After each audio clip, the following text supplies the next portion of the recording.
Vamos a preguntarle a nuestro invitado, el doctor Víctor del Carpio Reimer. Él es médico psiquiatra, jefe del Departamento de Rehabilitación del Instituto Nacional de Salud Mental, y lo tenemos en la línea. Doctor del Carpio, qué gusto de saludarlo. Buenas tardes. No, buenas tardes. Muchas gracias por la oportunidad y poder conversar con usted sobre este tema tan importante. Gracias, doctor. Efectivamente, al revés, gracias a usted por su tiempo. Ustedes son muy ocupados, los especialistas, y están con nosotros y con los oyentes, y ellos agradecen muchísimo su tiempo, doctor. Efectivamente, este es un tema sumamente importante. La música, doctor, cuando uno estudia la historia de la música nació con el ser humano, ¿cierto? Eso es cierto. O sea, se dice que es una de las primeras expresiones de comunicación que nace en historia. Eso está reportado. La música no solamente es un instrumento de comunicación, sino también, como lo he estado mencionando, la música también actualmente es una herramienta de tratamiento en lo que viene a ser la salud mental. ¿Se puede decir en las investigaciones que se han hecho, doctor del Carpio, que la música, para emplear una palabra entre comillas, radica en alguna parte del cerebro, o es que se localiza en diferentes partes de acuerdo a nuestras vivencias, memorias, etcétera? En general la música es un todo, porque tiene que ver muchas partes del cerebro involucradas, justamente desde la percepción, desde la asociación, justamente la liberación de sustancias o neurotransmisores cerebrales que hacen que la música tenga un objetivo terapéutico, tenga un objetivo no solamente terapéutico, porque la gente lo puede utilizar y también tener una sensación de bienestar. Entonces, si bien hay determinadas partes del cerebro que tienen funciones específicas, todo tiene una función en conjunto. Y todo eso, está almacenado en nuestro cerebro, y las canciones pueden hacer eso, la música puede hacer eso.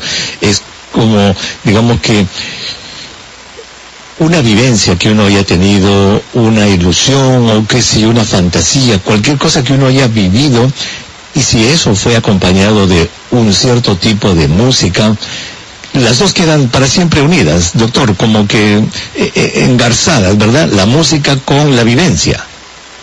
Exactamente, y es lo que nosotros hablamos del condicionamiento, ¿no? Muchas veces, por ejemplo, como usted lo menciona, una vivencia en específico está asociada a un condicionamiento como podría ser la música. Entonces, posteriormente a ello, al escuchar esa música, esa emoción que se vino al inicio se vuelve a repetir.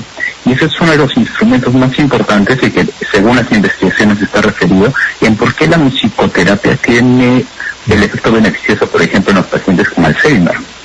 Qué interesante. Pues vamos a tomar una pausa, doctor, y permítame que le haga una confesión. Esta canción que yo le voy a poner me permite no solamente ver a mi madre, sino olerla y escucharla. Y con esto regresamos después de la pausa.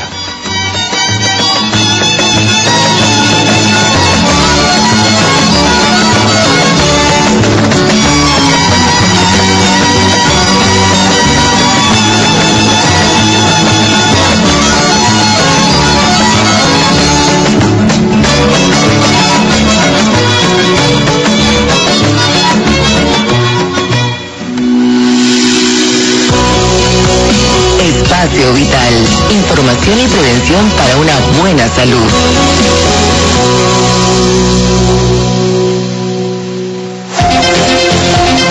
5:16.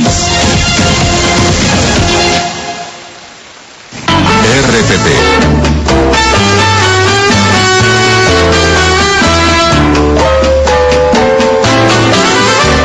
Sufro al pensar que el destino logró separarnos. Guardo tan bellos recuerdos que no olvidaré. Sueños que jamás forjaron tu alma y la mía. Y ya estamos de regreso al programa. Muchísimas gracias por estar en este subespacio vital en el aire saludable de RPP Noticias, la voz de todo el Perú. Soy el doctor Omar Huerta. Muchísimas gracias por estar con nosotros en el programa. Hoy día, señora, estamos hablando sobre el poder de la música. el poder de la música, el poder que tiene la música de penetrar en nuestra más profunda persona, en nuestro cerebro, en nuestro pensamiento, y evocar recuerdos, evocar fantasías, y en ese evocar es que los terapeutas, los profesionales de la salud mental usan muchas veces la música y para aliviar síntomas que puedan haber de estrés, de depresión, de ansiedad, incluso el tratamiento de la enfermedad de Alzheimer se puede hacer con la música. Nuestro invitado es el doctor Víctor del Carpio Reimer, él es médico psiquiatra, jefe del Departamento de Rehabilitación del Instituto Nacional de Salud Mental. Precisamente nos estaba diciendo que se usa esto en la enfermedad de Alzheimer. Doctor, ¿cuáles son los abordajes? ¿Cómo es que la música puede ayudarnos a esto? Y quisiera ser práctico para que nuestros oyentes quizás que puedan tener ansiedades, depresiones, aparte de sus tratamientos, obviamente puedan usar la música en su alivio. ¿Cómo se usa? Lo que sucede es de que justamente la música lo que libera es una sustancia que activa la parte del cerebro que genera el placer. Entonces eso está determinado justamente por muchos estímulos condicionados, tal cual hemos estado mencionando anteriormente. Entonces cuando una persona tiene este estímulo, esa sustancia comienza a aumentar, de generar esa sustancia de placer, que muchas veces es una de las causas biológicas por los cuales se dan estas enfermedades. O sea, si nosotros hablamos de enfermedades mentales como la depresión, por ejemplo, o el trastorno de ansiedad generalizada, justamente nosotros encontramos que hay una causa biológica, porque este tipo de sustancias están disminuidas. Nosotros al estimular, al generar lo que debería ser la liberación de estas sustancias, por ejemplo, a través de la musicoterapia, es como que podemos mejorar los síntomas de ese tipo de enfermedades mentales y la sensación de bienestar en forma general de todas las personas que no necesariamente van a sufrir una enfermedad mental, sino de que tienen un estímulo con una emoción en ese momento negativa como la tristeza, por ejemplo. Claro, entonces allí es donde se habla de la musicoterapia como adyuvante, como un tratamiento complementario, obviamente, a la psicoterapia, a los medicamentos que puedan existir. Entonces la música se usa como un elemento adyuvante. Exactamente. Normalmente hay el estigma de que las enfermedades mentales son tratadas solamente con psicofármacos, y eso es algo, o sea, con medicamentos, es lo que piensa en general la población. Pero actualmente, o sea, no solamente hay un uso de los medicamentos cuando es necesario, sino también se utiliza de todo este tipo de actividades. Y dentro del programa de rehabilitación, justamente en salud mental, utilizamos mucho este tipo de estrategias. Y no solamente estrategias como la musicoterapia, sino las actividades físicas, la reinserción social, las terapias ocupacionales, la terapia física, entre otras estrategias, que está demostrado científicamente con evidencia que tienen un beneficio en la salud de las personas. Entonces, digamos, la música puede ayudar, entre comillas, quizás, no sé si hay estudios que lo demuestran, doctor, a, digamos, ese balance de estos neurotransmisores cerebrales, por eso es que hace sentir bien a la persona. Pero, por ejemplo, es muy común también escuchar a gente que dice: ay, cuando yo estoy triste, yo no quiero escuchar música porque tengo tendencia a escuchar música triste y eso me pone más triste, me va a empeorar. ¿Puede ocurrir? Lo que sucede es de que a veces, por ejemplo, tal cual me mencionan, ¿no? O sea, la música me genera este recuerdo, determinado tipo de música. Y hay otro tipo de música que me puede generar otro tipo de emociones negativas. Eso también es válido. Entonces, también cuando se hace lo que es la musicoterapia, existen instrumentos o evaluaciones que demuestran qué tipo de música es la adecuada para cada persona.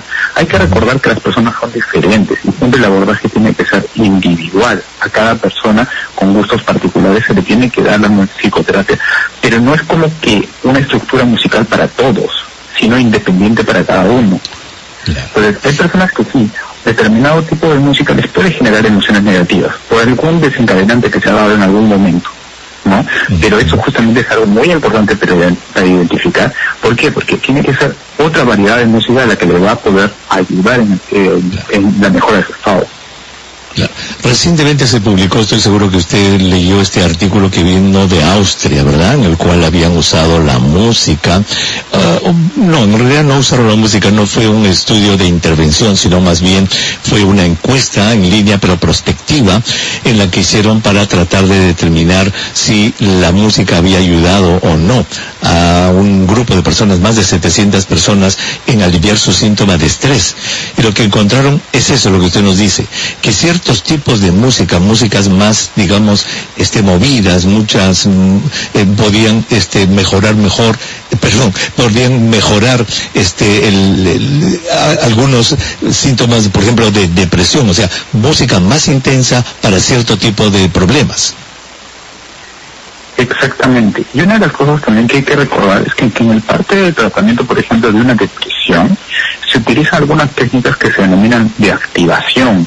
Y dentro de activación, no es yo esperar a sentirme mejor para hacer algo, sino es yo hago las cosas para sentirme después mejor. Entonces es lo mismo con la música. A veces yo puedo no querer hacerlo porque justamente no tengo la capacidad de sentir el placer inicial, pero yo lo escucho o utilizo determinada estrategia para después sentirme mejor. Y eso tiene todo un componente, como le digo, no solamente teórico, sino también experimental, ¿no? En el sentido de que está demostrado que hay una liberación de esas sustancias justamente que están en déficit en estos usuarios. Ahora, entonces, el tipo de música en realidad no importa, cada persona escoge su tipo. Algunos escogerán música clásica, otros escogerán, boleros o lo que sea. Cada persona, de acuerdo a su vivencia, a su exposición a la música previa, es la que va a escoger el tipo de música, pero, digamos, el uso puede ser común para aliviar síntomas. Exactamente. O sea, al final la música tiene un objetivo en forma en general. Ahora, cada paciente es individual y en cada paciente, o sea, justamente antes de utilizar algún tipo de estrategia, por ejemplo, como la musicoterapia, hay que hacer la evaluación de cuál es el tipo de música que le va a generar un estímulo positivo o un estímulo placentero. Y con ese tipo especial de música se trabaja. Y eso es variable, ¿no? Dependiendo también de la persona, de sus experiencias, de la cultura en la que ha estado, de las vivencias que ha tenido. Claro que sí, o sea, la música en realidad al fin y al cabo es un instrumento que hay que saber adaptarlo a la persona, porque cada persona obviamente es un mundo, es un individuo que tiene sus propias vivencias, y una canción podrá tener un efecto, un tipo de música en una persona y quizás un efecto contrario en otra persona, de acuerdo a lo que hayan vivido.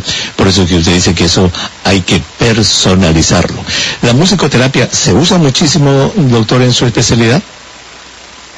Sí, principalmente en la parte de psiquiatría se utiliza en lo que es la parte de la rehabilitación, ¿no? Inclusive actualmente, por ejemplo, en el departamento de rehabilitación se utiliza lo que son los talleres de canto, los talleres de arte dramática, actualmente hay un taller de violín. ¿Por qué? Porque eso está demostrado que van a tener una mejoría en la clínica de los pacientes.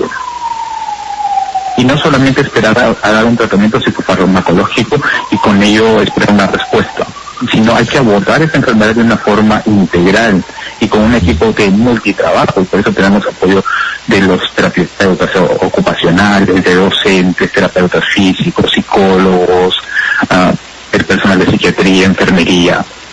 Es todo un trabajo de un equipo, o sea, es multifuncional. Qué interesante. Pues doctor, muchísimas gracias, de verdad. Yo creo que nos ha dado muchísimas luces y nos ha hecho pensar el valor que tiene la música, el importante poder que tiene la música en regular nuestras emociones. Y bien usado como un instrumento que lo usan ustedes, puede ser un ayudante importantísimo en el manejo de los trastornos de la salud mental. Muchísimas gracias, doctor, por haber estado con nosotros. Muchas gracias. Muchas gracias. El doctor Víctor del Carpio Reimer, médico psiquiatra. Señora, pues mire, nos habló del poder de la música. ¿Qué música le gusta?